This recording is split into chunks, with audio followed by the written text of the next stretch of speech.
On a repris la route ce matin. On est sorti du secteur un peu plus touristique et là, on est vraiment dans un vrai village typique. On est à Leona Vicario. Notre guide Mario nous a emmenés ici. Hey, Mario, bon matin, Eric. Bon bonjour. matin, bon matin. Ça fait du bien de se réveiller sur la moto. Oui, monsieur. Là, aujourd'hui, on a une journée de petit village. Hein? C'est ça, une journée, je vais l'appeler la journée locale mexicaine. OK. Donc, on a, comme tu as dit, Leona Vicario, excellent. On s'en va vers, Chez Max. à tous les 10-15 km, on va rencontrer des villages. Oui.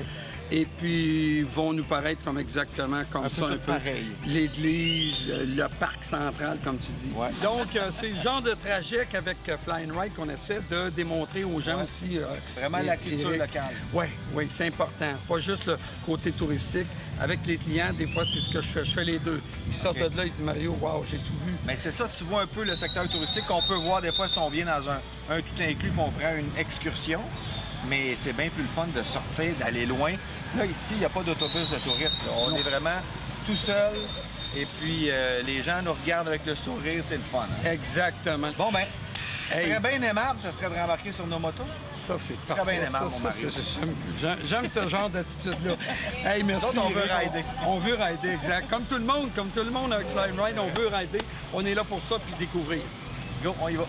Merci, Eric.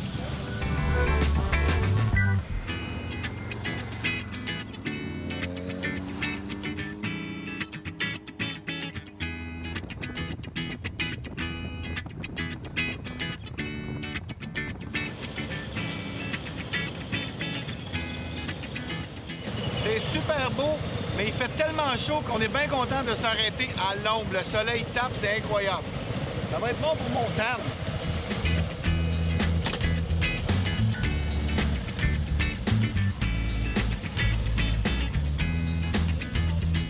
Il fait très chaud au Mexique et c'est une des seules fois où vous allez me voir dans le show de moto rouler sans manteau de protection, simplement parce que c'était presque plus dangereux de perdre connaissance tellement il faisait chaud que de prendre le risque de rouler sans manteau.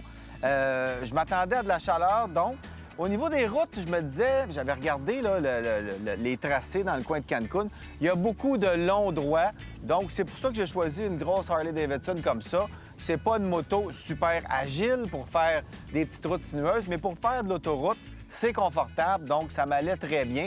Et c'est ce qu'on a fait ici. Au niveau du revêtement de la chaussée, je ne savais pas à quoi m'attendre. J'ai été agréablement surpris, à part qu'il y a des speed bumps dans tous les villages, il y en a partout. Il faut vraiment faire attention parce que si on est distrait, on peut en frapper un assez vite.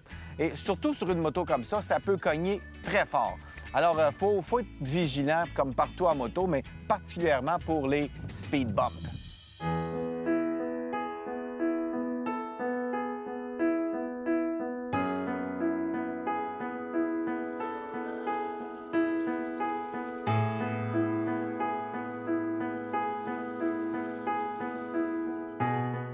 Hey, une cénotée avec de la belle eau fraîche dans une randonnée de moto où il fait 36 degrés maintenant au soleil, c'est une idée plus que géniale.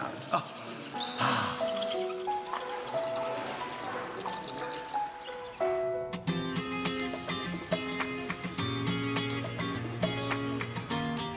Mon coup de cœur, moi, c'est Rio Lagartos.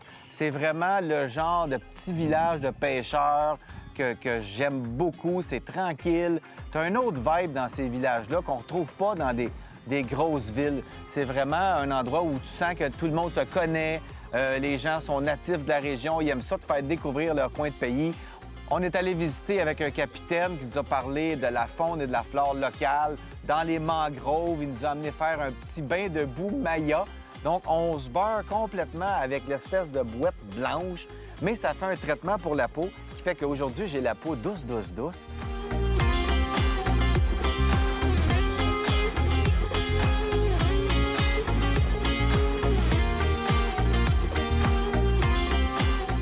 En plus, avec Fly and Ride, les voyages sont modulables. Donc, on arrive ici et si on veut rouler beaucoup à chaque jour, on peut le faire. Si vous êtes assez tough pour endurer la chaleur et rouler toute la journée, pas de problème, ça se fait. Mais si vous voulez axer plus votre voyage sur des visites touristiques, bon, on peut vraiment faire un voyage à notre goût. Le guide Mario est super flexible. En plus, totalement bilingue. C'est pratique aussi. Et évidemment, le tourisme, c'est une région très touristique, Cancun. Donc, si vous voulez faire autre chose que de la moto en fin de journée, vous voulez aller à des bons restaurants, visiter des endroits féeriques, des choses comme ça, il y en a plein aussi. Donc, tu as un peu le meilleur des deux mondes. Tu peux faire de la moto, mais tu peux aussi faire autre chose qui va venir complémenter ton voyage.